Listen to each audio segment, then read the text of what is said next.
इन्हें पुरानी चटान और इंशाल्लाह कायम शायद रहूंगी आप पे। गाना सुनाऊंगा आगे आगे ना, बाकी गाना सनाउल्लाह को ना, अल्लाह ताला मेरे मुंह से कोई ऐसी बात ना निकाले, अल्लाह ताला उस पर नेक हदायत दे और कोई सीधा रास्ता दिखाए। क्या समझती हैं कि जो सियासी कशीदगी है वो कम होगी और कोई रास्ता है?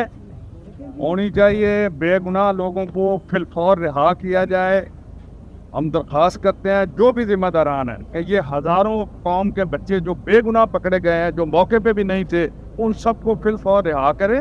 जिन लोगों ने कोई जुर्म किया है आप उनको कैटेगराइज करें। एक बात हमारे पास जो 7 खवातीन हैं उसमें 7 खवातीन हैं जिनके छोटे छोटे बच्चे हैं और उनकी ना शनाख्त प्रेद हो रही है ना कुछ हो रहा है। पिछले 15-20 दिन से रखे हैं, उनके बच्चे रो रहे हैं घर में। वो अल्लाह से डरे और खौफ करें। मैं ये कई दफ़ा दिल में सोचती हूँ कि जुल्म भी एक हद तक ही इंसान कर सकता है ना। उन माओं का तो ख्याल कर ले जिनके छोटे बच्चे खड़े हुए हैं, अब जिनके माओं से ना मुलाकात हो रही है ना उनको शनाख्त प्रेद हो रही है। जो करना करे, अगर बाकी कोई शनाख्त होता है तो ठीक है, अगर नहीं शनाख्त होता तो घर भेजिए उनको, बच्चों के रिहा करें। रिहा